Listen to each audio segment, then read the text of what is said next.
Hola, hola, ¿se escucha? Bueno, les queremos dar la bienvenida a este panel de apertura, 30 años de encuentros, pasado y presente de la historia oral en la Argentina, de este Congreso de Historia Oral, 15º Congreso Nacional, 9º Internacional. Y agradecer por supuesto la presencia de todos ustedes, de las autoridades de la Facultad de Humanidades. Tenemos la presencia del decano, el doctor Enrique Ampliotio Romanín, así que agradezco tu presencia, del director del Departamento de Historia, Oscar Aelo, de la directora del INUS, Marcela Ferrari.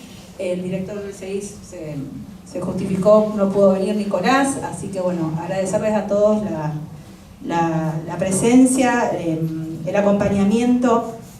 Es un espacio para también agradecer a la comisión organizadora local, a todo este grupo de acá de Mar del Plata que nos hemos puesto las pilas para que salga lo mejor posible este congreso, a la Asociación de Historia Oral que confió en nosotros para que podamos ser sede de este congreso ya hace un tiempo, allá por Trelew, ¿no? Viano fue que decidimos las sedes, primero fue Rosario, después fuimos nosotros, así que nada, contentos de estar aquí. Bueno, y vamos a comenzar este panel un poco pensando en estos 30 años de congresos, de encuentros, y se nos ocurrió convocar a 6 personas que participaron de ese primer encuentro, que son los que están aquí presentes, nos falta una, pero que no pudo venir por cuestiones de salud, pero que quisimos convocarlos para un poco, bueno, conocerlos, escucharlos. Sé que muchos de los que están aquí ya nos conocemos todos, pero también hay jóvenes generaciones que está bueno poder escuchar las experiencias de quienes estuvieron en este primer congreso.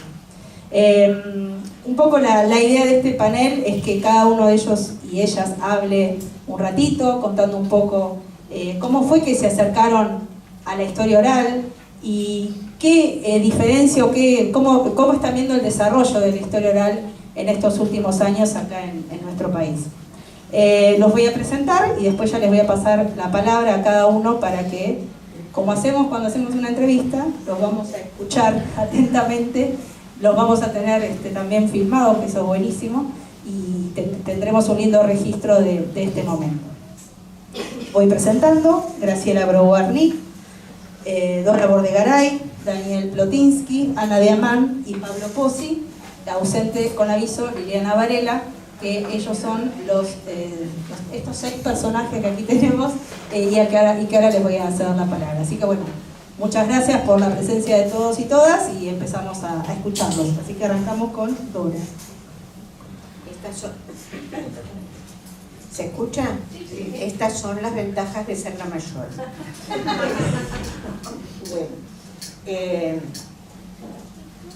Bueno, ¿cómo empezar? Las chicas, las organizadoras y organizadores nos enviaron preguntas, ¿no? Para guiar un poco los recuerdos, los pensamientos que tenemos. Uno era cómo y por qué empezaron con historia oral. Y yo digo, ¿y para qué? También. Tengo porqués que tienen que ver con la historia personal, que se entrama, quiera uno o no quiera, con las elecciones que una va haciendo, los relatos de mi abuela materna, que era socialista y que era una mujer muy avanzada en su época, y por el otro lado tengo uno de mis primeros recuerdos de investigación en historia allá, es probable que en los primeros 70, en el Archivo General de la Nación. Yo buscaba un tema determinado que me habían dado mis profesores y después que encontré algunos pocos materiales, dije capaz que fotografías hay, y me fui a la sección fotográfica y ahí la persona que me atendió me dijo: no, usted tiene que ir a hablar, señorita, como se decía en esa época, señorita, usted tiene que ir a hablar con fulano. Y me mandó más al subsuelo y me dijo, señorita, esto acá en la Argentina no lo va a encontrar. Si usted va a la Universidad tanto de Estados Unidos, ahí tienen todo microfilmado, pero acá un incendio quemó todo. Oh, ¿cómo un incendio? Y sí, esas cosas que suceden a veces en los archivos, cosas viejas. Bueno, pasaron los años y por allá por el año 84 hice un curso de capacitación, yo era docente en escuelas secundarias, con Eve Clementi. Y Eve Clementi, la profesora Eve Clementi, me abrió un mundo para mí desconocido. Por eso digo, ¿cómo no quiero dejar de nombrar a ciertas personas que hoy no están aquí? Eve está muy mayor y está enferma, pero hay que recordarla siempre, es nuestra socia emérita y honoraria, número 1. Ella en los 80 consiguió hacer una fundación que se llamaba Otra Historia, y después, años después, colaboró y fue la mentora de la organización de esta asociación. Por el otro lado, en un curso de capacitación que auspiciaba la misma Eve, conocí a otras 2 historiadoras y una archivista por la Universidad de Córdoba, María Inés Rodríguez Aguilar, que me ayudó muchísimo en mi carrera, y la otra, Marilú Bou, que era en ese momento una de las personas que trabajaba a la par con Eve Clementi y hacía investigación en las provincias. Y tuve la gran suerte de que Marilú y Eve me eligiesen, entre otras personas, para reemplazar a Elida Repeto, que había quedado embarazada y no podía viajar en avión, y fui con María Luisa Bou durante 3 años seguidos a relevar las memorias de los pobladores en Ushuaia. Entonces, esas son personas que nunca voy a olvidar y que me gustaría que alguno de vez en cuando las recordara, porque son grandes historiadoras, con distintas visiones sobre la historia, pero con una gran responsabilidad sobre lo que hacen, dicen y escriben. Y por último, la dejo para el final, con la persona que falta hoy aquí, porque Liliana Varela, a quien yo había conocido también en esos cursos y que iba, cuando ella era directora del Instituto Histórico de la Ciudad de Buenos Aires, iba mucho a recabar información, hacía los cursos de capacitación docente con la gente del instituto, también me dio un gran espaldarazo cuando me eligió para coordinar talleres de historia oral barriales. Bueno, esa es la historia mía. Ahora les cuento un poquito lo que fue el colofón de esa historia y lo que sigue siendo mi compromiso afectivo y laboral, aunque ahora haga laburo ad honorem. Con perdón de la palabra medio porteña, ¿no? Bueno, pero digo, a raíz de esas cuestiones también pude cambiar de trabajo y empecé a trabajar en el Ministerio de Educación de la Nación con escuelas de población indígena, y en un momento que en el Instituto Histórico se abrió un poco más la mirada acerca de los barrios de Buenos Aires, comencé a trabajar con historias y memorias de gente que vive en las villas. De modo tal que pude juntar mis 2 campos de investigación, los pude cruzar, porque en las villas de la ciudad de Buenos Aires hay una gran cantidad de población que pertenecen a los pueblos indígenas o que son descendientes directos de pueblos indígenas, tanto sea de la Argentina como de países limítrofes. Hay otras ciudades también, recuerdo haber trabajado en las escuelas de las villas de Rosario, y ahí está toda la población migrante del Chaco. Y bueno, esto sucede en muchas otras grandes capitales. Si vamos a la presentación de mi primera ponencia escrita en el 93, está publicada en temas de historia oral, yo me tengo que esconder, perdón, porque es una cosa que ahora pienso que es tan elemental. Yo aspiraba a escribir cosas importantísimas, se llama algo así como A través de las vidas de una sola persona, que había vivido toda su vida 6 cuadras alrededor, con excepción de una época que fue a vivir a Tucumán y volvió al mismo barrio de siempre. Entonces yo pensé que hacía gran cosa poniéndole fulanito de tal entre el arraigo y la pertenencia y el análisis de esas cosas. Pero en realidad no digo nada. Así que no pierdan tiempo en leer. Bueno, me da un poquito de vergüenza eso, pero a raíz de todo eso quiero hacer una reflexión, un poco tomada de la mano con la ponencia que presenté hoy a la mañana, que se llama Blancos, Criollos, Indígenas, Memorias e Historias Inaudibles. Nuestra sociedad es una sociedad a la que le cuesta, por supuesto que hay grandes excepciones, seguramente entre nosotros hay muchas personas que son las excepciones, pero que es una sociedad que muestra de forma muy escondida la discriminación y el racismo. Y en el ámbito académico nos pasa también, probablemente por la tradición, a mí misma me pasó, cuando mi formación en los 60, que yo pensaba que no había indígenas en la Argentina, que habían muerto todos con las campañas.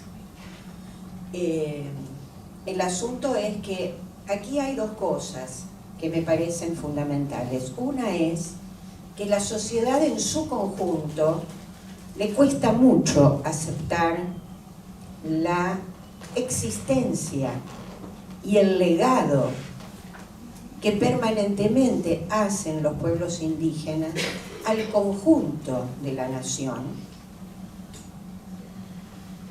Cuando los asociamos a que son pobres, tomamos por lo general también actitudes paternalistas.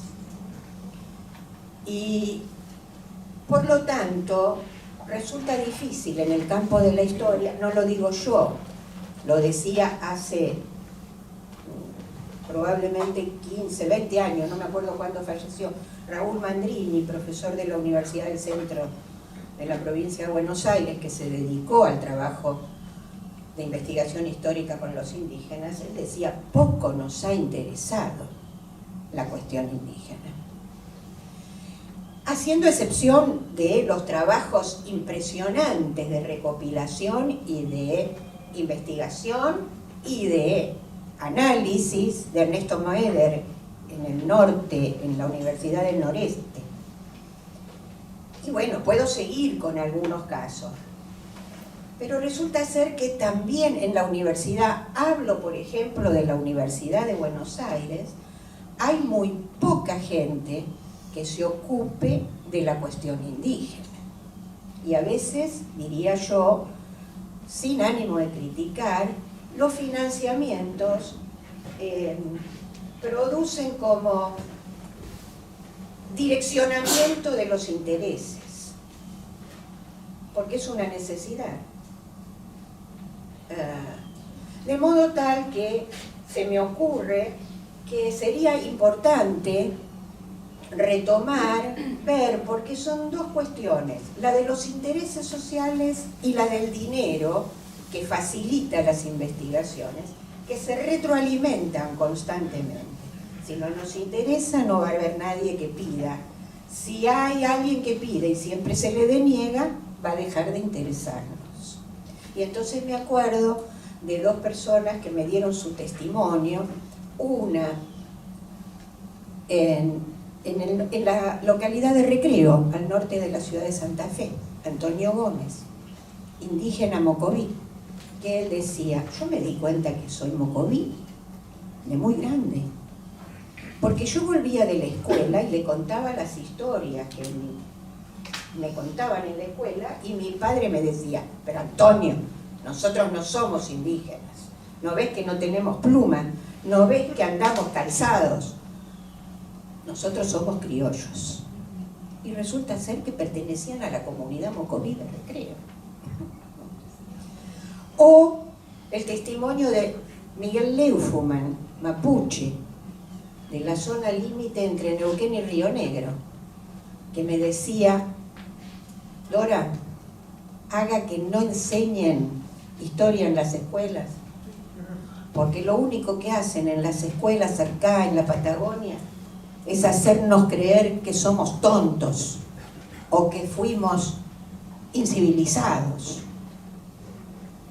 Entonces, nada, yo defiendo lo poco que sé, y es que me parece que tenemos que empezar o continuar esos trabajos que han tomado algunos otros, que los jóvenes continúan trabajando en esa temática, porque los indígenas siguen viviendo entre nosotros.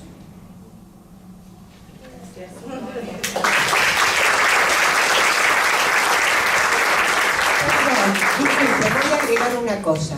Entre el 2012 y el 2016, la Asociación de Historia Oral tuvo, 18 también, estoy equivocándome por ser autorreferencial, disculpen. En el 12, en el 14 y en el 16, Gabriela Novaro, antropóloga, María José Vázquez, dedicada a la educación, y yo coordinamos mesas que tenían que ver con memorias indígenas, memoria, historia, cuestiones políticas indígenas. Bueno, tuvimos un poco de todo, pero en el 18 también hubo una mesa, no me acuerdo dónde fue ahora, entre hubo una mesa.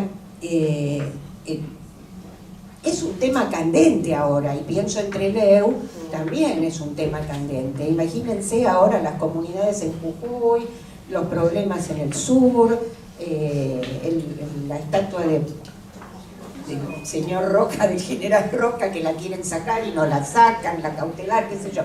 Es un problema que tenemos. Bueno, pero me voy muy contenta, por lo menos hasta ahora lo que vi, lo que escuché esta mañana de gente joven me pareció terriblemente interesante y alentador. Así que falta que algún otro tome la posta y coordine una mesa nueva en el próximo encuentro. Yo ya estoy jubilada, no tengo unidad académica que me sostenga. Se tomará esa tarea entonces. Gracias, Dora. Le pasamos la palabra a Graciela Brauer. Hola, ¿qué tal? ¿Se escucha bien? Bueno, primero les cuento que cuando me llamaron para esta mesa dije, ¿por qué yo? Entonces Daniel me acaba de decir, porque somos los sobrevivientes. Como va el mundo y el país, te diría que somos todos sobrevivientes.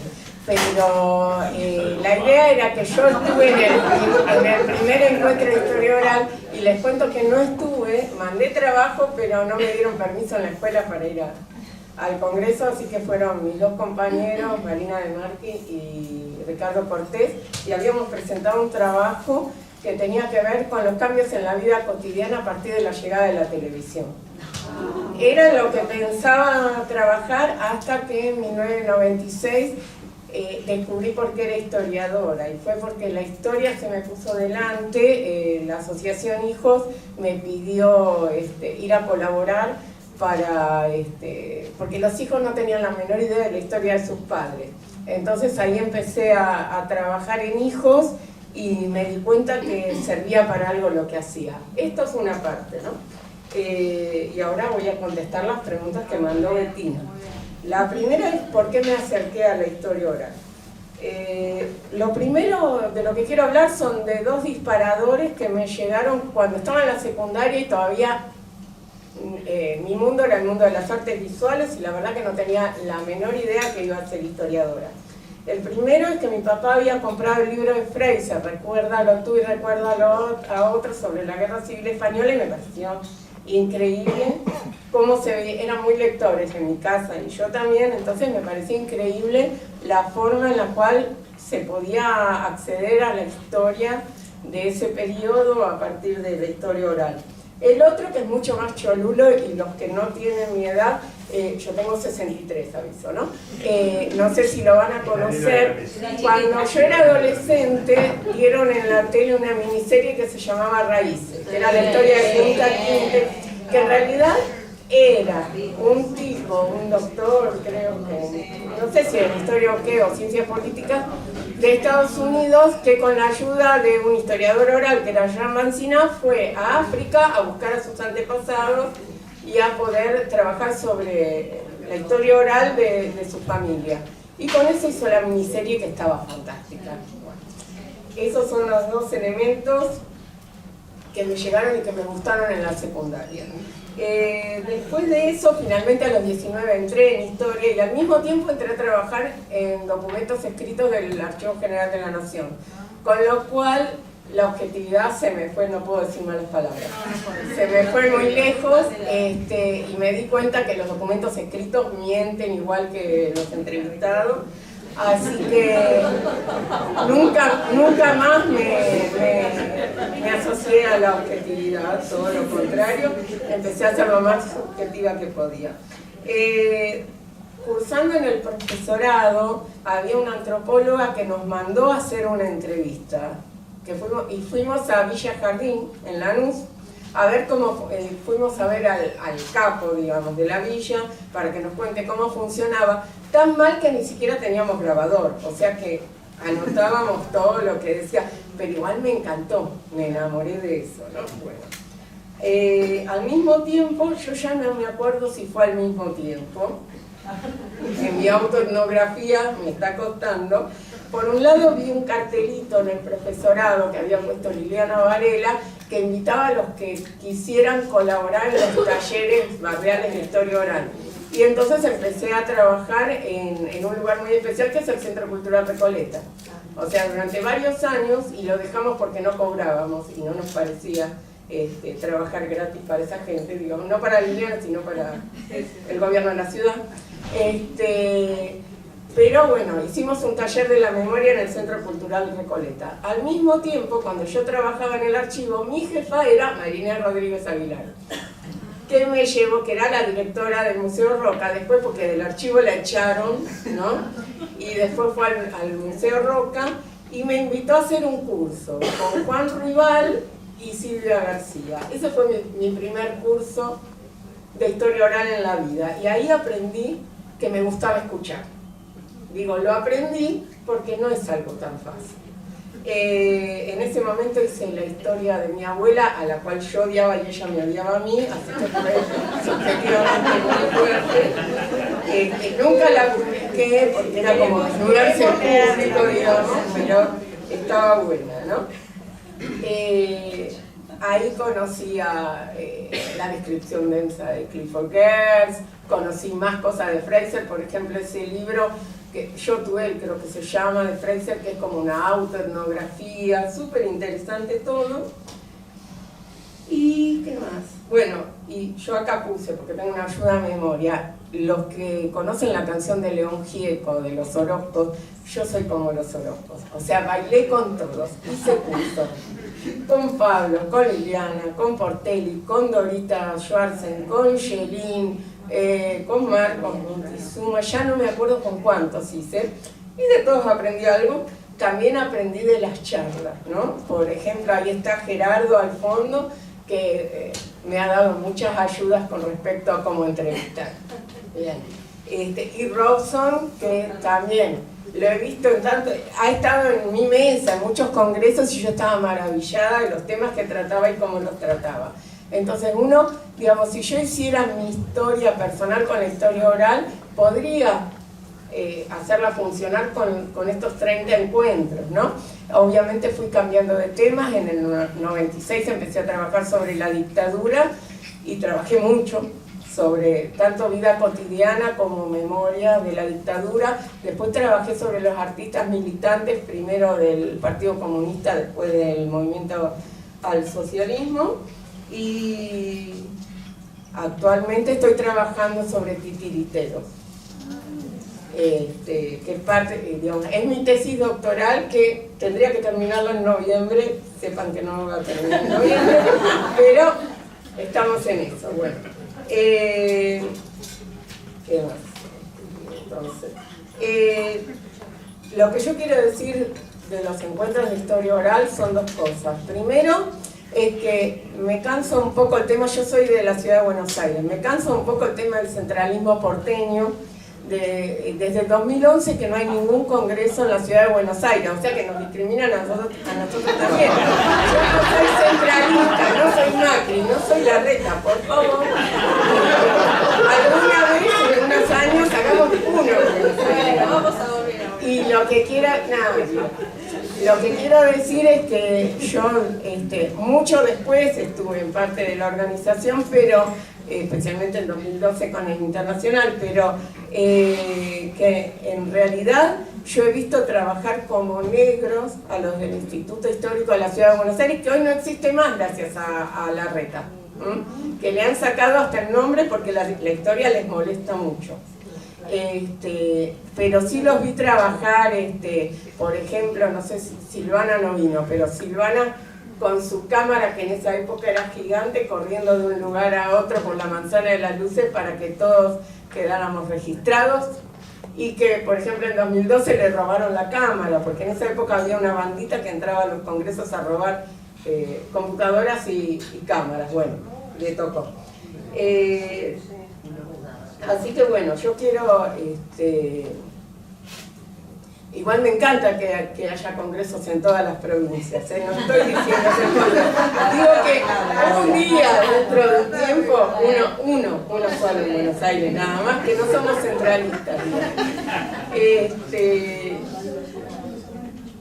Y que estos congresos siempre fueron internacionales, en realidad, porque desde el primer congreso siempre ha venido gente impresionante de afuera, bueno, incluyendo a Robson y a Gerardo que están acá, pero me acuerdo haber conocido sobre todo a Philippe Joutard, a Peter Wynn, a, bueno, Mercedes Villanova, Luisa Pacerini, vinieron todos, o sea, venían todos porque somos lindos y buenos, no porque necesariamente se presentaron como internacionales. Sí, porque le acabamos de pasar.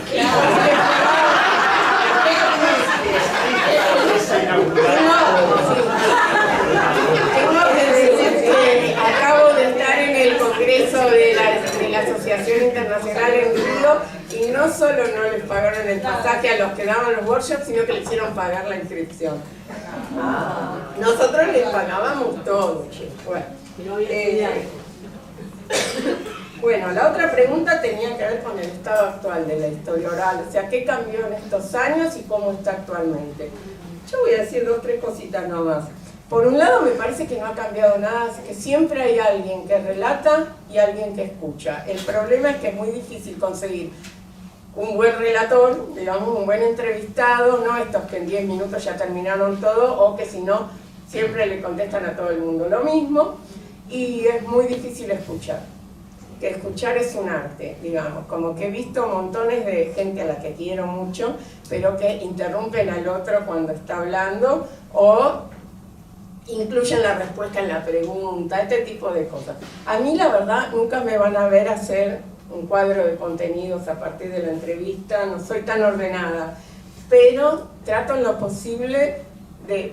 Tengo el cuestionario en mi cabeza, pero hago una pregunta bien abierta y me banco a escuchar lo que tengan que decir. Porque a veces hablan de otra cosa o a veces hablan de cosas que uno no quiere escuchar también, o que contradicen las hipótesis, etcétera, etcétera. Esa es una. Lo que traigo como para pensar en el estado actual son cosas que se discutieron ahora en Río. Una es la incidencia de la tecnología a partir de la pandemia. Yo les cuento que yo he hecho, obviamente en la pandemia, entrevistas por Zoom. También he hecho entrevistas por Zoom con gente que está lejos y a la que no puedo ir a ver, inclusive ahora. A mí me parece que depende del entrevistado mucho, porque, a ver, yo por ejemplo, hace poco hice 2 entrevistas, una presencial y otra por Zoom sobre el mismo tema, ¿no? Del periférico de objetos. Me pareció mucho más lejana la que hice por Zoom, pero también porque la persona a la que entrevisté ponía una distancia, mientras que me acuerdo haber hecho entrevistas a titiriteros durante la pandemia que era como estar con ellos, o sea, nos olvidábamos de que era un Zoom, así que no sé si en eso hay tanta diferencia. Lo que sí escuché en Brasil de Vicente, no me acuerdo el apellido, un investigador de Valencia, es que con la inteligencia artificial, si uno pone online las entrevistas, la inteligencia artificial puede cambiar lo que dicen y eso es riesgoso, puede traer hasta juicio. Yo como no pongo las entrevistas online no me preocuparía tanto, pero hay mucha gente que está acá que seguramente sí. Y quiero dejar 2 preguntas abiertas que se trabajaron en un workshop donde estuve también. Una tiene que ver con la transcripción, que si filmamos o si hacemos Zoom, ¿qué tanto transcribimos? Si es necesario transcribir las entrevistas enteras, yo les pregunto a ustedes. La otra tiene que ver con qué pasa cuando uno usa entrevistas de otros, que es lo que yo estoy haciendo en este momento. Yo uso entrevistas mías hechas para otro proyecto y uso entrevistas de otros sobre temas que están muy bien hechos por otros.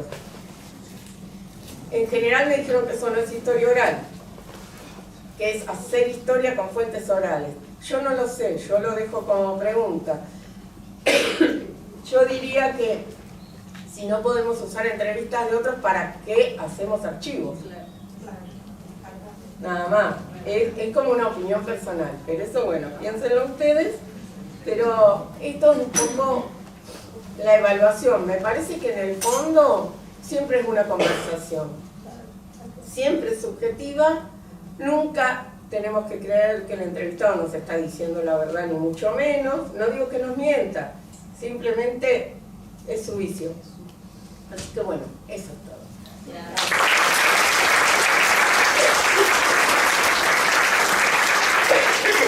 Gracias, Gachi. Bueno, ahora pasamos a Daniel Plotinsky. Bueno, que me noté algunas cosas raras en mí, para tratar de no irme por las ramas, pero voy a empezar por una rama, y además por 2 cosas que dijo recién Gachi. Hablaba del impacto de la cultura de la televisión y que los documentos escritos mienten igual que los entrevistados, y la televisión me dijo que si no hay pelea no hay rating, así que voy a empezar peleándome con ella. Creo que los documentos escritos no mienten igual que los entrevistados. Los documentos escritos mienten con mala intención y los entrevistados en todo caso no dicen la verdad, que no es lo mismo. ¿Sí? Me parece que hay una diferencia fuerte en esto, y además las no verdades, las mentiras, los errores del entrevistado nos dicen un montón de cosas que tenemos que tener en cuenta. En cuanto a las 2 consignas que habían planteado, me pareció bueno eso de acercar, cómo nos acercamos a la historia oral, porque en mi caso fue así, me fui acercando. A fines de los 80, cuando vino acá la Fundación Pablo Iglesias, del Partido Socialista Obrero Español, en el marco de los 5 siglos del descubrimiento de América, que había que hacer, bueno, un poco para lavar culpas, intentó armar acá un proyecto con algo de financiación que traían con instituciones por el lado de archivos del movimiento obrero. Y en ese momento yo estaba en una institución que tenía, no llegaba a archivo del movimiento obrero, tenía un reservorio de alguna documentación vinculada al movimiento obrero, básicamente del PC, y en ese contexto de las reuniones, algo que después terminaron financiando cualquier otra cosa, y a todo ese grupo nos largaron en banda. En ese contexto nunca pude darme cuenta por qué se me ocurrió plantear básicamente para un tema que estaba empezando a pensar en ese momento, en que yo me estaba reacercando a la historia después de 12 años.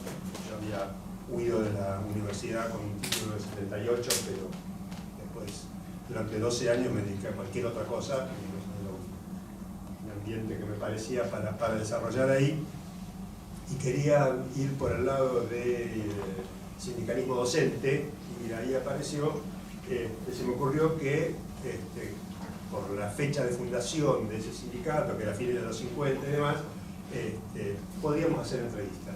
Ignoraba que existiera la historia oral. Como parte de ese mismo reordenamiento y ya con la idea de encarar como proyecto individual, porque lo del Remos, que era el nombre que tenía el proyecto de la Fundación Pablo Iglesias, había desaparecido, 90-91 me anoté en un curso con Pablo Pozzi, que no tenía que ver con historia oral, que era sobre un seminario de historia del movimiento obrero, creo que así era el nombre, y ahí sí, intenté primero y me largué a hacer algunas entrevistas. Yo seguía ignorando que existiera la historia oral, y me aparecieron respuestas extrañísimas. Había algo raro. Y bueno, como había algo raro, empecé a buscar respuestas y me encontré a Dora Schwartzstein. No termino de ubicar cómo, que era además el momento en que ella estaba terminando de seleccionar lo que iba a ser la compilación de lo que fue en su momento el libro de historia oral, sí, el del Centro Editor de América Latina, así que, digamos, me fue facilitando las fotocopias de los artículos que pensaba incluir, y de paso, digo, Dora siempre fue muy, o por lo menos conmigo siempre fue muy abierta, me brindó mucho, y de paso invitaba a trabajar. Participé en la selección junto con otra compañera de qué nos parecía finalmente, por lo tanto leí como el doble o el triple de los artículos que ahí salieron publicados, y ahí, bueno, empecé a decir, es por ahí, me gusta. Y en realidad la primera aplicación de eso, me olvidé de los sindicalismos docentes porque abandoné en aquel momento el proyecto de investigación, y en el 92, con el asesoramiento de Dora Schwartzstein, o mejor dicho, llevé a Dora Schwartzstein a la escuela ORT, y empezamos a planificar lo que después fue el archivo oral, fotográfico y epistolar, ese nombre le dimos en aquel momento, de las experiencias literarias de la familia de ORT, en el momento que había poco experiencia de trabajo con fuentes orales en el sistema educativo, primario y secundario, estaba ella haciendo en la universidad. Y en el 93, mi participación en el primer encuentro, en un trabajo que firmamos con Dora Schwartzstein y con Silvia Finocchio, que era la coordinadora del área en la escuela, participé en el primer encuentro de historia oral. El primer año, ya en ese momento, habían los chicos a los que habíamos capacitado para armar el archivo, ya habían hecho unas 40 entrevistas, y con esa experiencia de un año y medio de trabajo en la escuela y esas 40 entrevistas presentamos un trabajo. El trabajo había sido muy movilizante, pero creo, y estamos en el marco de 30 años de encuentros, el encuentro de historia oral, digamos, si lo otro me parecía interesante como herramienta para la enseñanza de las ciencias sociales, el encuentro me movilizó muchísimo en general, y en particular en una mesa donde éramos 3 ponentes, una mesa que era, digo, más allá de las temáticas, esa era la mesa de uso de videos. Nos habla de una época donde ella estaba a mi izquierda, el trabajo era interesante, digo, ¿no? Pero en realidad a mi derecha había un investigador, se llamaba, traté de ubicarlo en este último periodo por las redes, y no hay caso, probablemente porque lo que está escrito en hebreo, porque era un argentino que vivía en Israel, Jorge Hellman, que presentó un trabajo llamado Reflexiones en torno a los testimonios de los sobrevivientes del gueto de la ciudad de Lodz. Mintió, no presentó video sino un audio, cosa que pudo nosotros, pese a que en la mesa de uso de videos no pudimos usar videos porque no se podía proyectar. También ahora la tecnología de la época, él como puso un grabadorcito arriba de la mesa, y aunque fue la única vez que lo vi en mi vida, ese tipo me metió en la historia oral. Me terminó de abrir la cabeza por el lado de la historia oral. Por el tema, por el uso, por ahí, a partir de lo que apareció hace un rato, porque el testimonio empezaba en hebreo y pasaba al yiddish y cantaba como mi abuelo, como me cantaba mi abuelo para dormir. Hay un tarareo que tiene que ver con una manera de tararear que solo se da ahí, pero que fundamentalmente tenía que ver con la entrevista historiadora. En ese caso, no solo como herramienta de investigación, llevaba escrito varios libros a partir de la entrevista que ponía ahí, sino como una herramienta terapéutica de aquellos que habían vivido. Digo, concretamente era una persona que no recordaba que había estado en el gueto y que otras personas decían que era un cantante popular que en el estilo de las canciones de cancha usaba músicas preexistentes, le cambiaba la letra, lo cantaban en yiddish y era la manera de informarse, de transmitir información en el gueto, cosa que él no recordaba hasta la tercera entrevista. Y en la tercera entrevista va pasando de hablar en hebreo a hablar en yiddish, idioma que no recordaba que él había hablado, y ahí siguió. Nada, de ahí no me fui más del estudio oral. Desde varios lugares, digo, la primera cuestión a partir de ahí fue una lectura compulsiva. Estoy pensando dónde podemos ubicar la colección completa del año 90 al 2005 de Historia y Fuente Oral, y las compilaciones de época, y los Portelis, y Yerushalmi, por el lado de la memoria, Pierre Nora un poquito después y demás. Y cierro con esto esta primera parte. Mi deriva fue por varios lugares, digamos. Seguí durante muchos años trabajando el tema de la historia oral en la enseñanza de las ciencias sociales, en secundaria primero, en primaria después, llegamos a preescolar, eso hasta el 2010 más o menos. Mirando cosas en el 94, dicté el primer curso para docentes sobre la historia oral en la enseñanza de las ciencias sociales.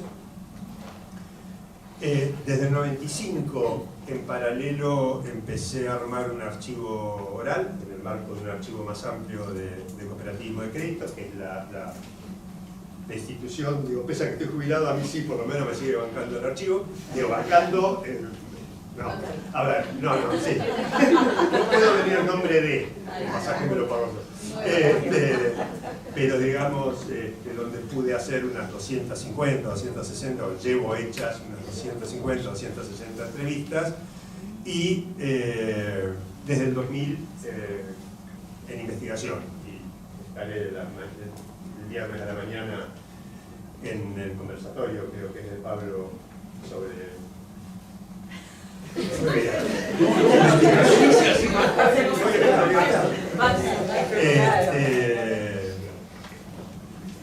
En cuanto a la segunda parte, ¿cómo veo el desarrollo de la historia oral en estos 30 años? Intenté darle vuelta atrás, pero me parece que es muy ambicioso intentar responder eso individualmente. Y no sé si además era esa la pregunta o era cómo veo la evolución de los encuentros de historia oral. Por lo tanto, fui por todo. Digo, me parece que en todo caso nuestras respuestas individuales pueden ser un primer insumo para una reflexión, pero que la reflexión tiene que ser colectiva, no suma de respuestas individuales. Pero tenemos que dar una reflexión Digo, tenemos que generar un ámbito de reflexión colectiva sobre qué pasó en la historia oral en estos 30 años. Más allá de que desde el individual yo podría avanzar algunos elementos, algunos son más o menos, digo, creo que queda claro que hubo una popularización, consolidación, masificación, digo, cualquiera de las tres valdría, del uso de las fuentes orales, y en esa popularización y masificación es más gente trabajando en el tema para más cosas, que claramente sí, me parece que hay una diferencia fundamental si retrocedemos 30 años, y es el abandono de la posición defensiva. Yo creo que el grueso de los trabajos en esos primeros encuentros era justificar que las fuentes orales eran fuentes, ¿sí? Y recuerdo, vos hablaste de la bibliotecaria de Córdoba, lo que no puedo ubicar si fue en el tercer o en el cuarto encuentro de historia oral, cómo apareció mágicamente a contar que había descubierto una manera de joder los reglamentos universitarios, o uno de los argumentos de los reglamentos, en realidad ella lo hizo específicamente con los de la Universidad de Córdoba, que planteaba que las fuentes orales no podían formar parte del aparato de una tesis, porque no eran públicos, ¿sí? A diferencia de cualquier otro documento que cualquier otro podía descubrir, a lo cual ella respondía que logró, ¿sí? Sabiendo que era una chicana en realidad, pero logró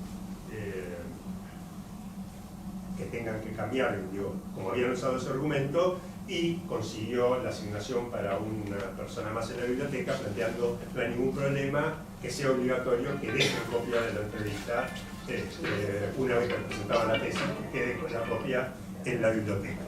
Y todos tomamos nota y maravillados de que había encontrado uno de los caminos, por lo tanto, digo, estamos hablando del tercer o cuarto encuentro y todavía desde lo teórico costaba, digo, esto era lo había conseguido con una chicana técnica, digamos, al respecto. La otra cuestión que cambió es el acceso a la bibliografía y al contacto con otras experiencias, más que la bibliografía.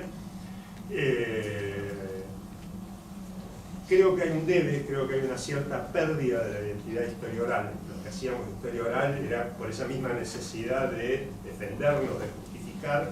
Me parece que había como una cierta identidad, hoy me parece que hay una... Nos reconocíamos, nos buscábamos los que hacíamos historia oral, me parece que hoy hay una dispersión, una cierta dispersión, que hace que no todos nos reconozcamos y nos buscamos.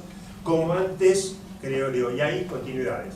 Como antes no son sinónimos entrevistar y hacer historia oral, y como antes sigue habiendo quien no lo tiene en cuenta, siguen habiendo quien no registra, que no es lo mismo entrevistar que hacer historia oral. Y sobre los datos técnicos también hay una continuidad, porque en ese primer encuentro en particular, y por algo había una mesa que era uso de videos, con toda la mala intención, la discusión técnica era si filmar o grabar, y había quienes justificaban que filmando se introducía un elemento que ponía a distancia con el entrevistado y demás, y otros que y por lo tanto había que grabarla, y otros que sosteníamos que ya no, digo, que eso tenía que, incluso había bibliografía, pero cuando uno miraba la bibliografía, que era de 10 años antes, no mucho más, que era lo que tardaba más o menos en llegar,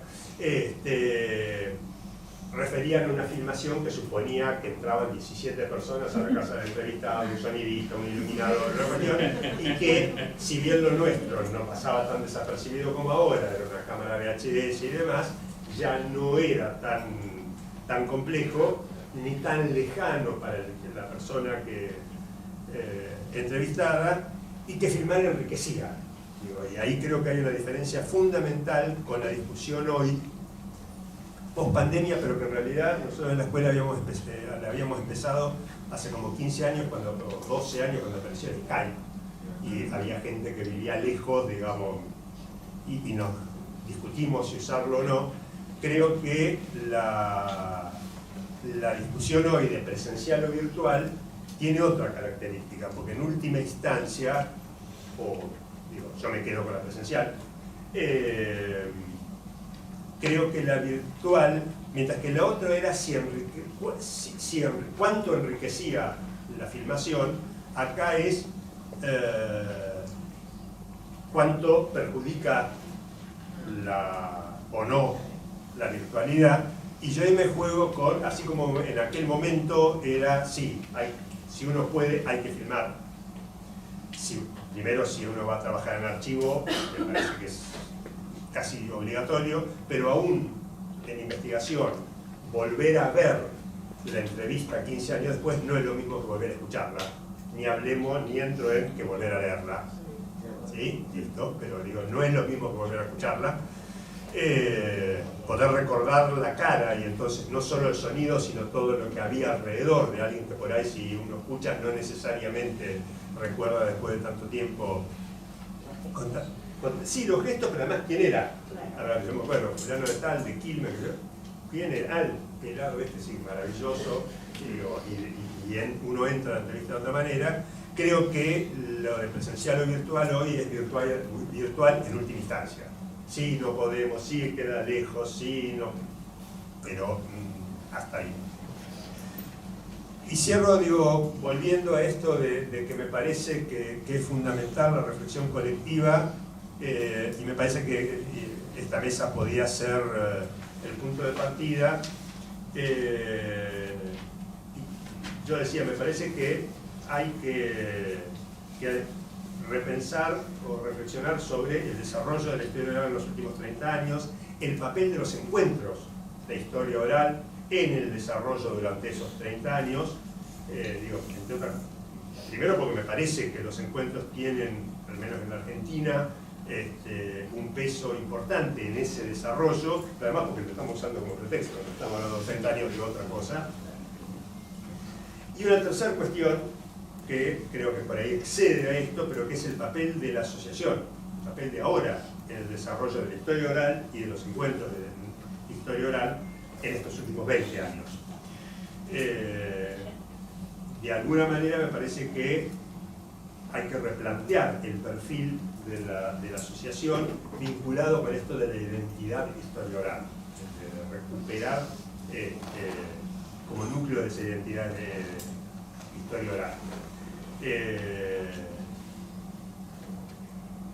Digo, concretamente, ya entrando en algo específico de la asociación, porque si digo, y creo que creado, digo, se popularizó, se consolidó, se masificó, ¿por qué nos cuesta tanto crecer como asociación? O sea, no hay una relación directa. Por lo tanto, lo propongo como tema para la asamblea de mañana.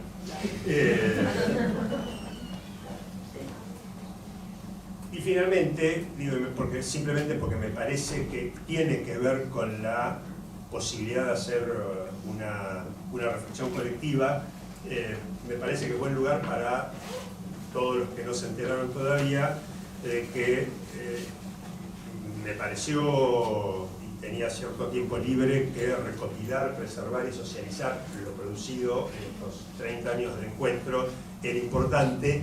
Por eso aviso que 13 de los 14 encuentros, un encuentro está...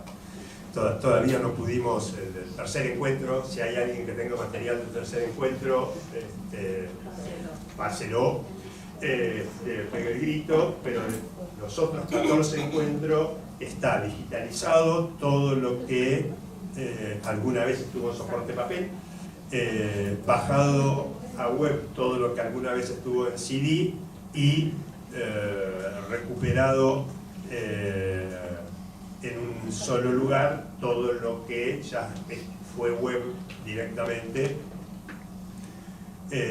y por ahí alguno lo vio, estamos empezando a ponerlo en común en el Facebook de la asociación, digo porque me parece que si vamos a reflexionar sobre los 30 años, poder consultar lo que se pueda.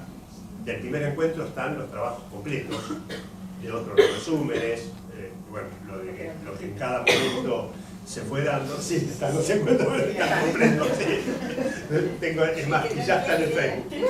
Ya está en el Facebook, así que no hay manera. Digo, me parece que hay que aprovechar este insumo y hay que hacer correr la información de que de a poquito vamos a ir subiendo algunas cosas, digamos, lo que está digitalizado en papel, todos simplemente no lo subimos todos juntos, nada, no quería hacer todo suspenso. El resto de las cosas todavía necesito de un niño que me ayude a resolver algunos problemas técnicos digitales.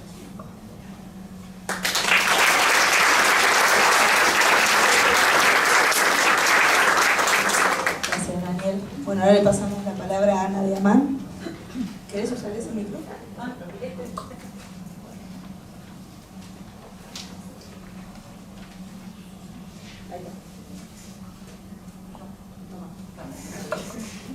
Bueno, buenas tardes a todos, a todas. Un especial agradecimiento por esta invitación. Cuando recibí el mensaje de Bettina, creo que al toque le contesté y le dije, empecé a viajar, y digo, a viajar en el tiempo, y ahora escuchando a Daniel, a Dora y a Liliana, compañeros y compañeras de muchas...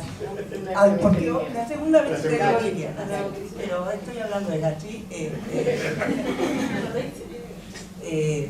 Digo, fue otro modo de viajar, me fui reconociendo en los relatos de cada uno de ellos, y recuperando cosas que no había recuperado, aunque me pareció que en ese momento cuando recibí y le contesté al toque viajar, hice otro viaje que fue del escritorio a mi archivo, porque una de las cosas que creo que nos pasó a todos en la pandemia fue que en algún momento hicimos orden de algo, y ese orden de algo me permitió encontrar el abstract de la primera ponencia, todavía impresora de puntos, también la novedad tecnológica de las transparencias, y los trabajos de los primeros encuentros. Pero ahora volví a viajar con los relatos de ellos. Por un lado, esto me significó una toma de conciencia, ¿no?, del tiempo transcurrido, y por otro lado me dio una paz interior, un alivio, porque encontré, capaz que nunca me había puesto a pensarlo así, una suerte de coherencia en una militancia metodológica, y la llamé así, una militancia metodológica y académica, porque acá se hablaba de las dificultades que tuvimos. Yo me acuerdo la felicidad del primer UBACIT sostenido en entrevistas, la fundamentación metodológica de lo que entonces podíamos hacer hace 30 años con la bibliografía con la que podíamos contar, ¿no? Yo llegué a este campo de la mano de Dorita, de Dora Schwartzstein, y me voy a permitir, en el nombre de ella y los nombres que acá se mencionaron y algunos que seguramente nos estamos olvidando, un recuerdo y un reconocimiento, porque mucho de lo que somos, y bueno, algunos están, está Pablo, que también, por lo menos en mi trayectoria personal, tuvo marcas importantes. Digo, hay que reconocer que fue un trabajo difícil. No fue decidimos que hacemos entrevistas y fundamentamos el valor de la memoria, pero tuvo que pelear contra muchos prejuicios de la academia, ni que hablar prejuicios del CONICET. Hablo de este lugar porque mis investigaciones mayormente se desarrollaron en el ámbito de la universidad. Me imaginaba que tendría que hacer como una culpa y decir, todo esto debiera ir a un capítulo que se llame Hablemos de pecados de juventud.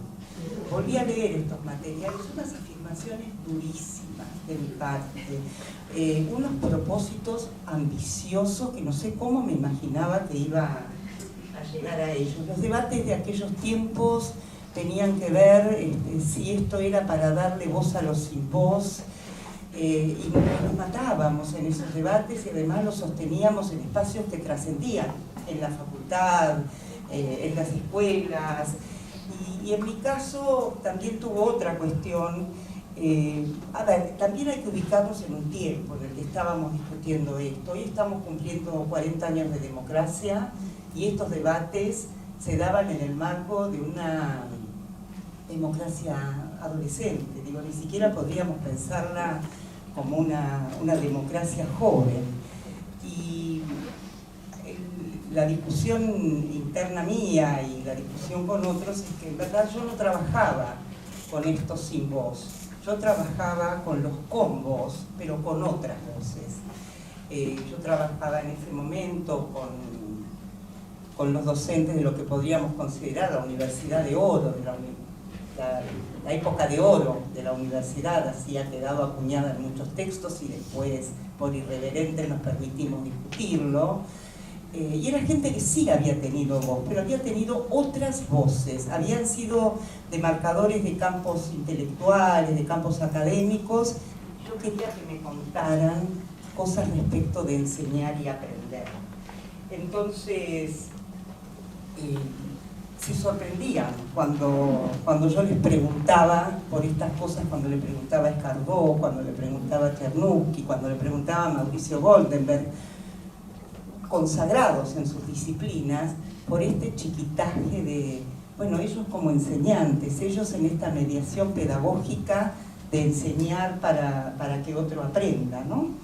Y la democracia además, esta democracia que se iba construyendo en medio de los cachetazos en las instituciones, también nos ponía frente a cómo abordar a partir de los testimonios todo lo que tenía que ver con las violencias materiales y las violencias simbólicas en la escuela, las herencias. ¿Cómo hacía un docente para enseñar en democracia cuando solo había aprendido en dictadura? ¿Cómo hacía un docente joven que en ese momento estaba marcado cada inicio en un tramo del sistema educativo por un golpe de Estado? Entonces estas cosas eran las que en ese momento atormentaban, ¿no? Y por otro lado, como en esta explosión, que hoy la miramos a la distancia, pero en ese momento la vivíamos así, ¿no? Como esa explosión que permitía la democracia, se jugaba este límite raro que lo llamamos hoy entre lo público y lo privado. Entonces creo que ni le poníamos el nombre, y las cuestiones de la intimidad y el tratamiento de los olvidos, digamos, por eso decía que en algún momento había que hablar de pecados de juventud. Yo tengo recuerdos muy marcados, que fueron aprendizajes potentísimos. Me acuerdo que cuando le pregunté a Escardó por cómo enseñar, él me dijo, pero él era un hombre de los medios, a diferencia de otros de los entrevistados, y él me dijo, soy un hombre de los medios, no me callo nunca, pero eso nunca me lo preguntaron. Y yo seguía con esta idea de jugar entre la enseñanza y el aprendizaje, y él ahí me hizo una confesión que yo por pudor nunca la publiqué. Él me dijo, ¿sabe cómo aprenden los niños? Me robaron la idea en una película, se refería a la Sociedad de los Poetas Muertos. Decía, ¿vio cuando el profesor se para y todos lo miran? Eso lo hacía yo. Así aprenden los niños, enojadísimos porque le habían robado aquella idea. Pero también fue un aprendizaje respecto de cómo hacer entrevistas cuando yo quería que Sadowski me contara, al precio que fuera, cómo había sido la entrada de la policía en Exactas, y él me decía, no puedo hablar de eso porque dictadura fue lo que vino después, y de eso estábamos saliendo. O cuando Santaló, digo, creo que debe ser por lo menos hasta hace unos años lo era, pero que ya no, el único argentino, que él era español, ¿no? El único argentino que tiene un teorema con su nombre, o sea, y él me decía, se sabe cuando alguien aprende, hay que mirarle a los ojos a los estudiantes, a los alumnos, decía, los estudiantes, digo yo. El gesto de Chernusky había sido, en ese momento era el único sobreviviente de la reunión en Suecia donde se había develado la fórmula de la bomba atómica. Y yo quería que me contara, y él no me contaba, y me ha quedado la imagen grabada con su austero traje marrón, él abrazándose y diciendo, no puedo hablar de eso, me quema Hiroshima en la piel. O cuando le pregunté a Epstein cómo había llegado a la enseñanza, ¿por qué? Porque era un concertista eximio, pero no lo conocíamos como concertista en la Argentina, así por pasar por la creación del Collegium Musicum y otras cosas. Y él me decía que yo tenía claro que por mi condición de judío en Alemania nunca iba a poder ser músico de la orquesta del Reich. Digo, tomo algunas de esas marcas que fueron quedando y bueno, cómo hoy poder pensar la resignificación de estas marcas, pero también las marcas actuales. Digo, si retomo en parte lo que decía recién Daniel, ¿no? Hay marcas de crueldad, hay marcas de violencia. Gachi traía el trabajo con hijos, digamos, hay otras marcas que en ese momento unos pocos empezaban a recuperar. Otros andábamos por otros caminos. Y ahí se me vienen un montón de imágenes, ese primer encuentro, pero también los primeros viajes internacionales. Por primera vez participé en un encuentro llevada por Dorita, invitada por Dorita a participar en Gotemburgo, digamos, ceremonias iniciáticas, aquellos congresos en la Manzana de las Luces, y después Rueda, Rosario, y Tucumán, y Trelew, y Córdoba, y Río, y Roma, y Praga, y Guadalajara, y el congreso en Buenos Aires.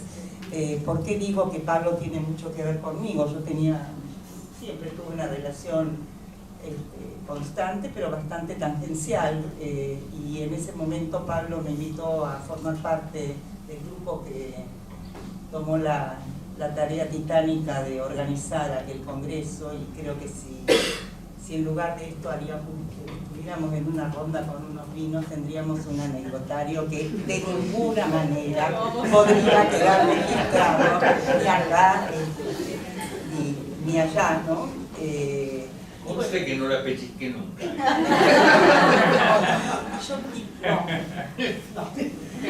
Pero me ayudaste siempre un montón, porque en esta lista de recuerdos, no sé si él lo recuerda, en el primer congreso de pedagogía universitaria, peleamos mucho para que nos permitieran hacer un taller de historia oral. Parecía que hablábamos otro idioma, que esto no formaba parte. Este es el programa de historia oral de la Facultad de Filosofía y Letras. Estábamos hablando de un congreso de pedagogía universitaria, nosotros con el equipo de la Facultad de Psicología, y fue una batalla poder hacer aquel taller, ¿te acordás, Pablo?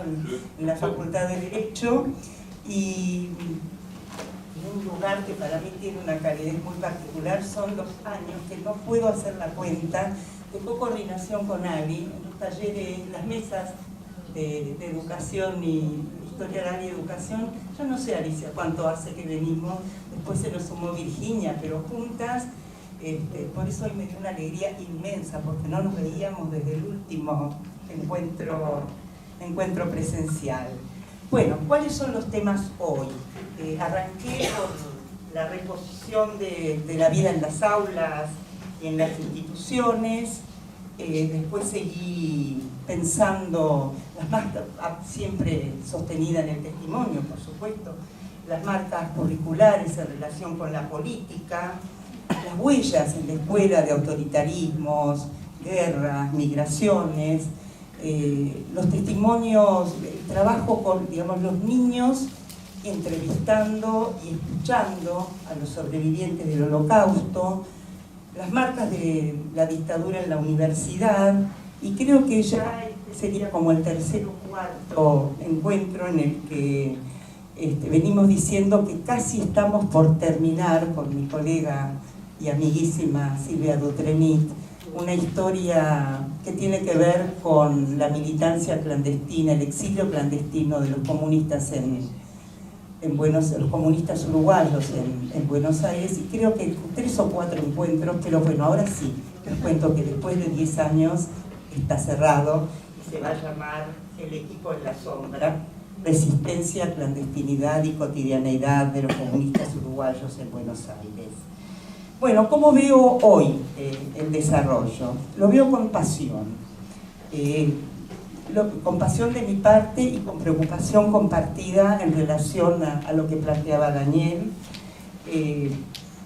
Lo veo con optimismo, pero también con preocupación, en el sentido de la expansión. No quiero pasar por elitista, pero digamos, la expansión, el modo entrevista, porque yo muchas veces hablo con mis estudiantes, la cuestión no es salir a entrevistar, la cuestión es hacer un trabajo testimonial, que no es lo mismo, y se ha puesto muy de moda esto de hacer entrevistas, y aquellos pruritos y hoy cuidados fundamentados que de pronto teníamos en relación a estos límites entre lo público y lo privado, el tratamiento de la intimidad, un montón de cosas, muchas veces los veo violentados por descuido. Esto me preocupa.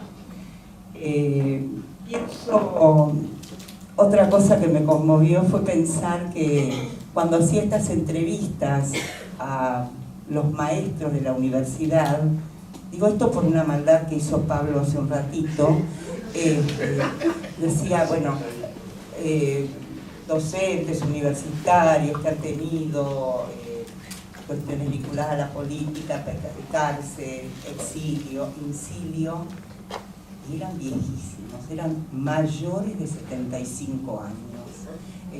Aquí estamos en la banda de los 70, no, Pablo es más joven, eso sí, digamos.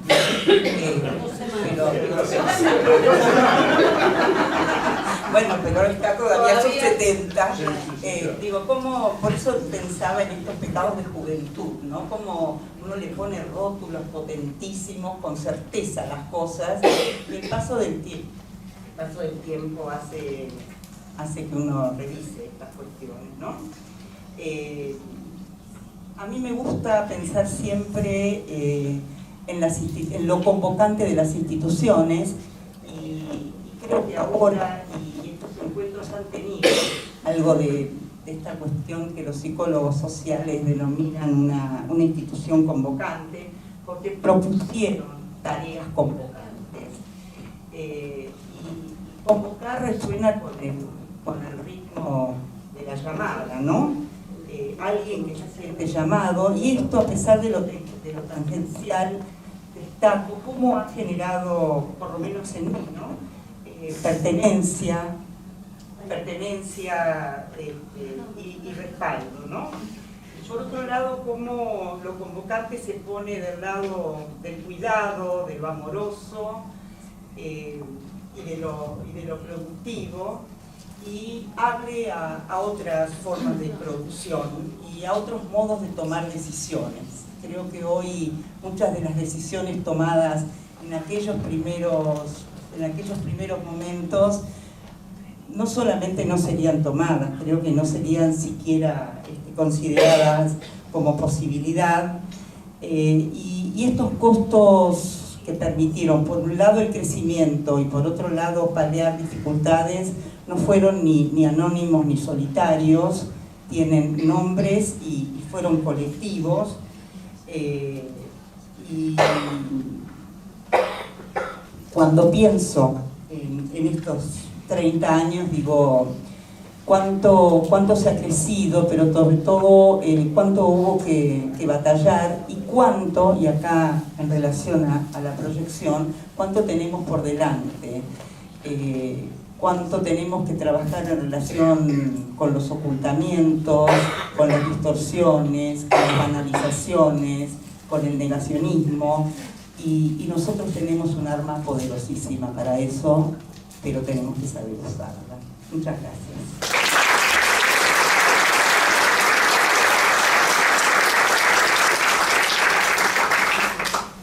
Bueno, la macana de ser último es que te han soplado todos los temas.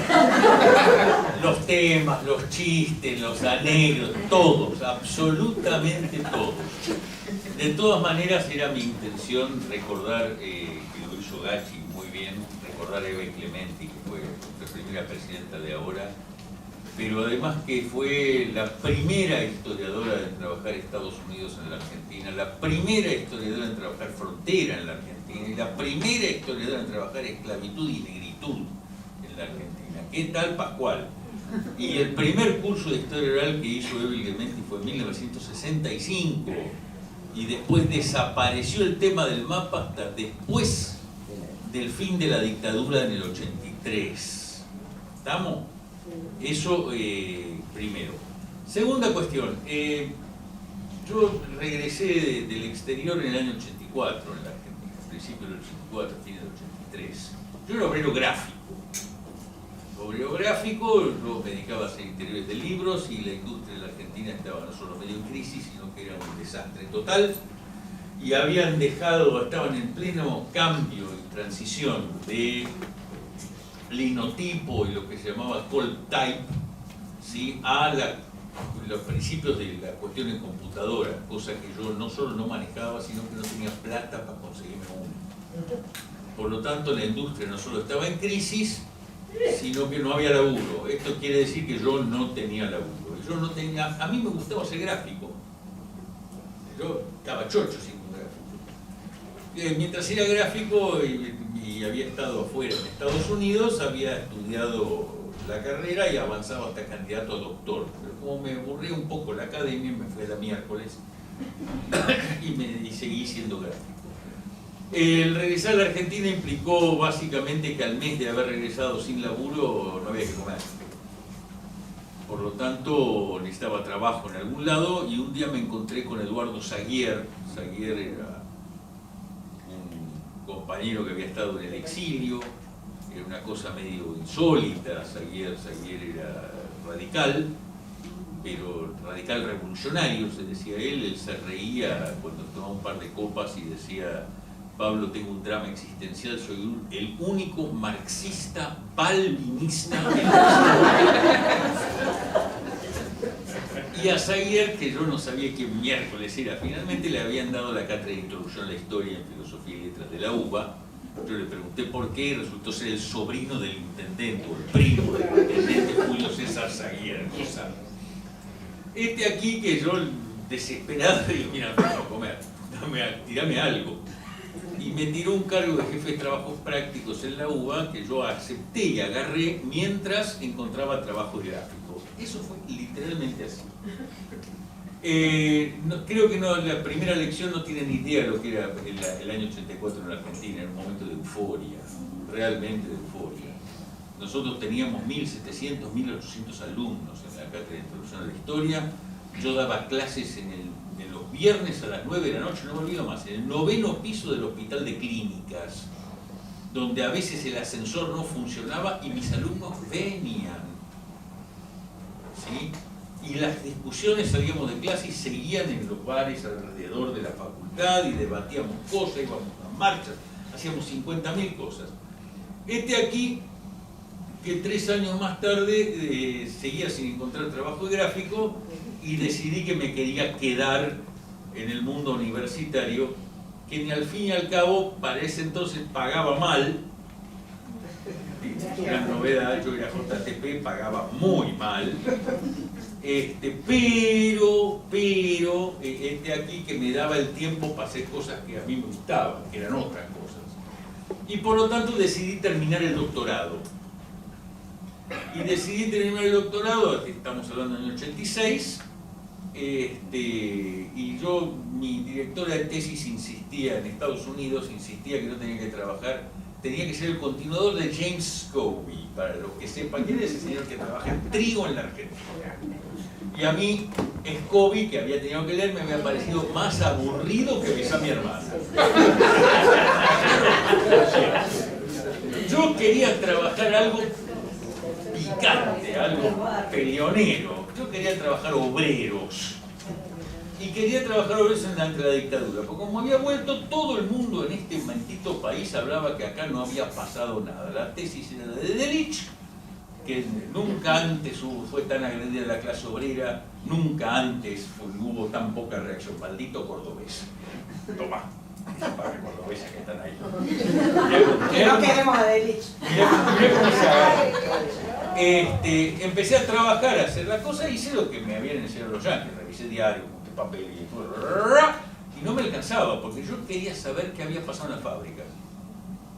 Entonces agarré un grabador y empecé a girar por cuanta fábrica, sobre todo de zona sur del Gran Buenos Aires, a meterme, decirle, hola, yo quiero ver qué pasó durante la dictadura, contame. Bueno, algunos me echaron a la miércoles, otros me dijeron, vení, te cuento, otros me dijeron, no, habla con fulanito. ¿Sí? En ese proceso había un compañero, colega, Ernesto Salas, que estaba trabajando en la huelga del frigorífico de Sandro de la Torre, y cuando nos juntábamos era una especie de cosa, no sé, catártica, psicoanalítica. A ver, no podías hablarme de nada, y a él menos, que no fuera nuestro tema. No nos interesaba nada más. Era una época donde si Sofía Loren me hubiera guiñado el ojo no me daba cuenta. Pero claro. Pero además, en el proceso de discutir con el negro Salas, nos dimos cuenta que habíamos cometido no algún error, todos los errores habidos y por haber. Sugerirle la respuesta a la gente, decirle no me hables de eso no me interesa, cállate la boca, cuánta cosa hay. ¿Se entiende hasta ahí? Eso nos instó a que teníamos que ponernos a tratar de mejorar un poco las cuestiones en lo que estábamos haciendo. En particular porque en el 89 yo estaba de profesor en la Unión Obrera Metalúrgica de Quilmes y habían decidido hacer la historia de la lista naranja de la Unión Obrera Metalúrgica. Y entonces decidieron que Pozzi tenía que ser el que hacía eso. Pozzi se negó rotundamente y lo que armamos fue un proyecto donde había 8 obreros y yo como técnico. O sea, yo les explicaba lo que se podía hacer, ellos tenían que hacer la historia. ¿Se entiende la diferencia? Es bien importante eso. Y ellos tenían que hacer las entrevistas. Ahora, para que ellos pudieran hacer las entrevistas, eso tenía que explicarles. ¿Sí? Porque no era simplemente agarrar el grabador y decirle al negro que te hable. ¿Vamos? En ese proceso, entonces, resultó que fui aprendiendo a hacer historia oral, y quiero hablar de eso un segundo más, un ratito. Y de ahí aprendí varias cosas, y no me fui nunca más de la temática. La primera cuestión es que yo aprendía más de mis entrevistados que ellos de mí. Una cosa clave, ¿no? La segunda cuestión es que yo los estaba constituyendo en sujetos de la historia. Nosotros les habíamos enseñado que los sujetos de la historia eran San Martín y sus amigos. Y acá estaban descubriendo que ellos habían hecho la historia. ¿Sí? Una cosa maravillosa. Para sentirte útil como historiador no hay nada que equipare a eso. Nada. ¿Estamos? La tercera cuestión es el tema del contexto. Porque yo terminé de trabajar lo de la dictadura y empecé casi inmediatamente a entrevistar ex militantes que después fueron todos del ERP. Los otros, como soy gorila, entonces lo dejaba afuera. ¿Está claro hasta ahí?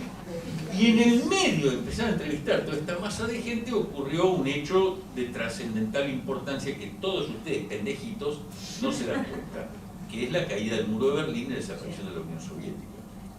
Y esto, y cómo impacta eso en mis testimonios y testimoniantes. ¿Sí? Donde el cambio es cualitativo Esto fue fácil de visualizar porque era un hecho inmenso y se veía muy claramente en lo que me decían. Pero esto me alertaba que yo tenía que empezar a prestar atención al contexto más chiquito, más local, y cómo eso impactaba en lo que me estaban diciendo. ¿Se entiende hasta ahí? Y ahí me quedé en la cuestión de historia oral. En el 93 fui al Congreso. Yo no quería venir aquí hoy por la simple razón de que yo no hice nada en el Congreso. Es más, yo di mi ponencia en el Congreso. Yo no me peleé. Yo di mi ponencia y Dorita Schwarzen y Mirta Lobato, menos bonito, me dijeron de todo. Es más, en un momento Dorita me sugirió que mejor me dedicara a otra cosa que no fuera la historia. Y yo le respondí, bueno, si es así, ¿por qué me aceptaron la ponencia? Y era así, me dijo, acá aceptamos cualquier verdura. Lo cual fue bárbaro como cuestión diplomática y política, porque de repente estaba aliado con todos los que estaban en la mesa. Porque ninguno estaba muy seguro que ellos tampoco eran verduras. Bueno, fue una cosa sumamente interesante eso. Pero me quedé ahí en la historia oral, yendo ahí al siguiente punto en general. Yo no hago historia oral, yo hago historia. Vamos a decirlo muy claro. Yo hago historia, yo soy historiador, no historiador oral. Y no acepto que me encasillen en eso. A veces como historiador hago historia social, a veces hago historia política, a veces hago historia cultural y a veces hago historia oral. Y a veces hago historia sociopolítica, cultural y oral. Digo, para que quede claro. Esto implica un par de cuestiones importantes a discutir y que quedarán entendido ahí. Y este viejo debate con mi amigo Necochea ahí arriba, teníamos una especie de mesa redonda con Antonio Torres Montenegro de Brasil, donde nos peleábamos olímpicamente discutiendo qué era la historia oral y cómo, si era algo así o no. Necochea pasó a la historia citando a su viejo profesor Herbert Goodman, que dijo: escuchen cuidadosamente lo que dice Pozzi. Lo que dice Pozzi es muy importante, terriblemente importante, totalmente equivocado. Debe estar grabado en Brasil eso todavía, porque los brasileños se lo recuerdan, me lo recuerdan cada vez que me encuentran una vez más.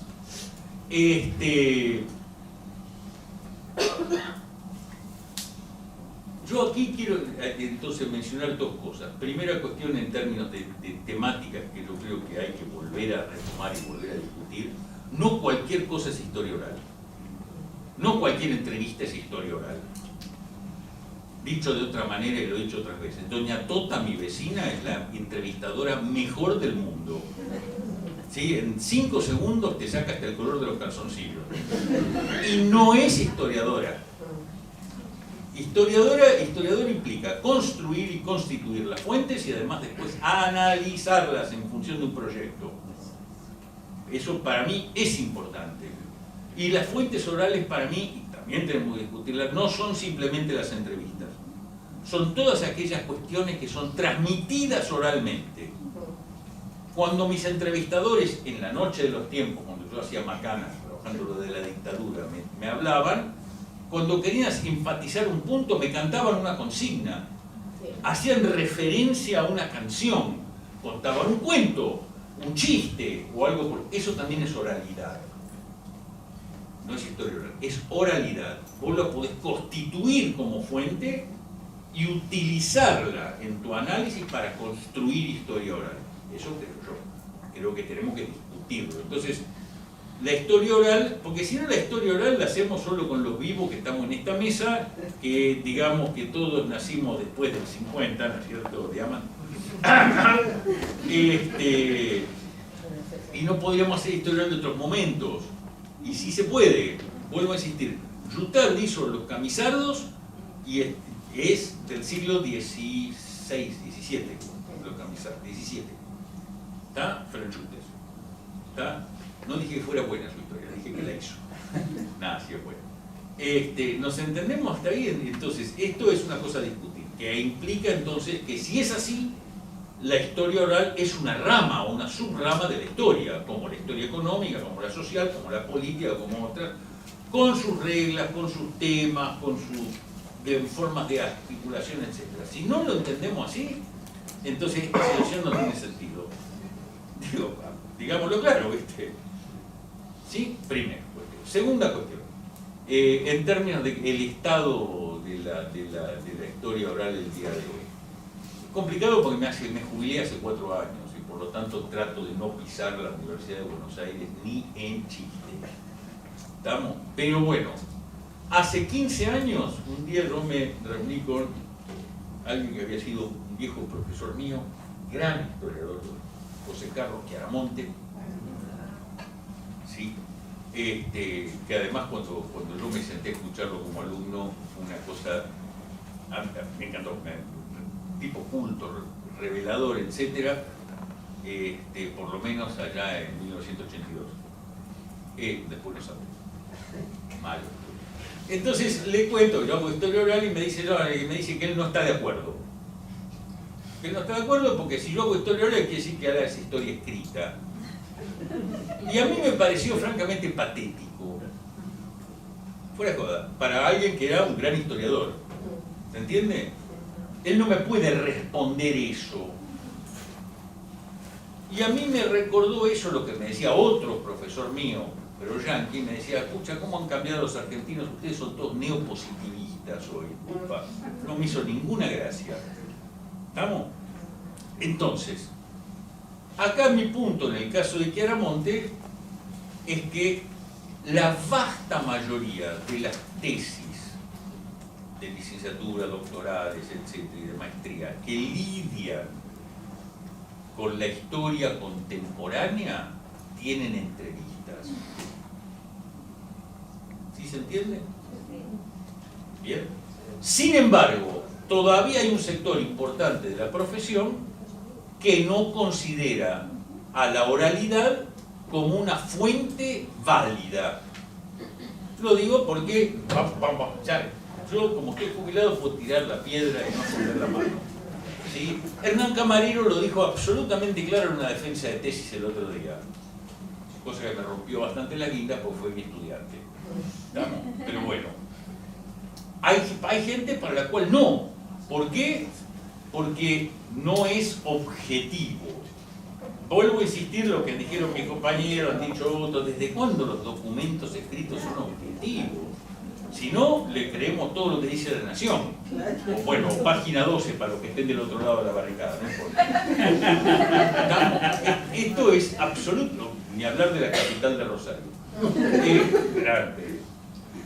¿Se entiende lo que estoy diciendo? Entonces, el tema de la historia oral lo que aporta es la subjetividad.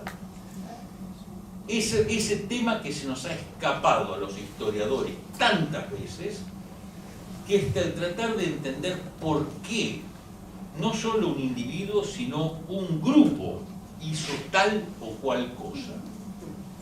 Y eso es sumamente importante. Entonces, nosotros tenemos que pegar un salto, o sea, está aceptado que hagamos entrevistas. Nuestro salto tiene ahora además que discutir, ya está, ya impusimos que la historia oral puede ser. Nadie lo va a admitir en público, que no servimos para nada, aunque lo cuestione, que no le guste. ¿Tá? Ahora, tenemos que discutir y armar bien lo que decían Daniel y Ana, ver qué es y qué constituye la historia oral, ¿sí? Y además, cuáles son todas nuestras fuentes que podemos utilizar. ¿Sí?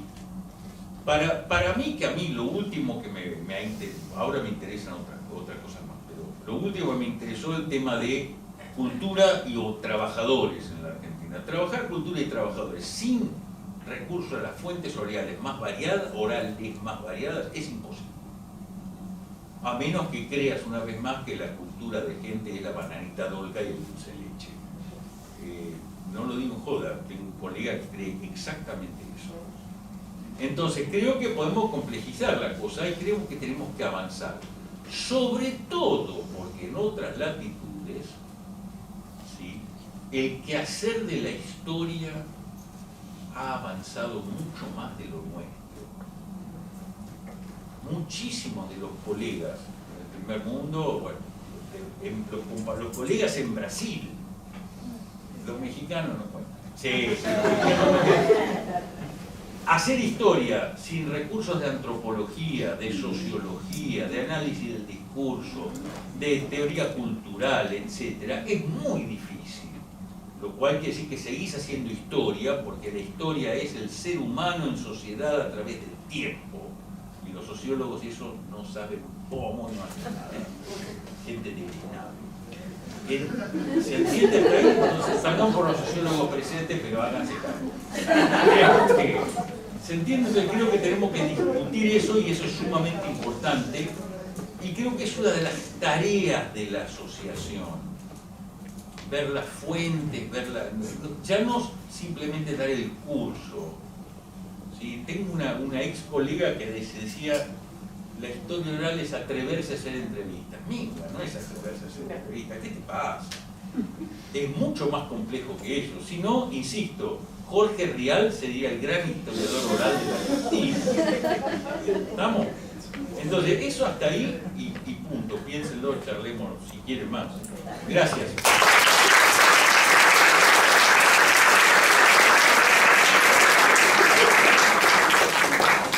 Bueno, muchísimas gracias a todos, a todas por estos hermosos testimonios.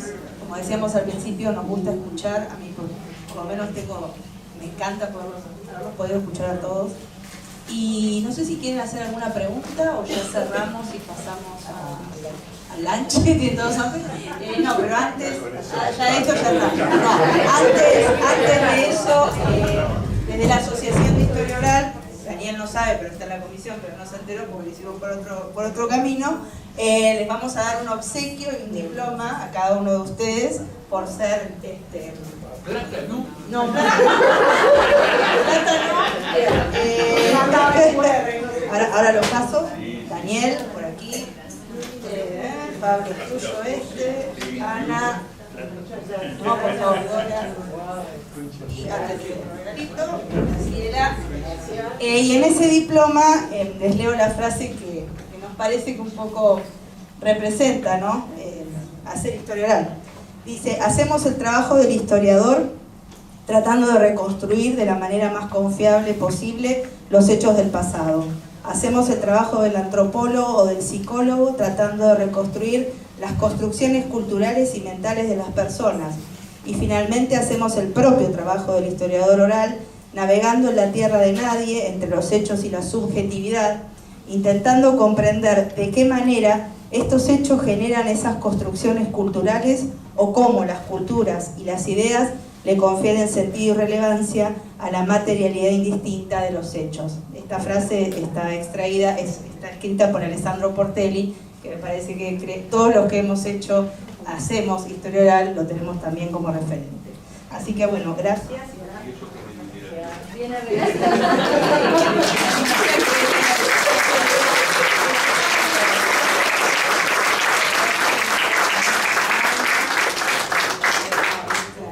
Daniel, Graciela,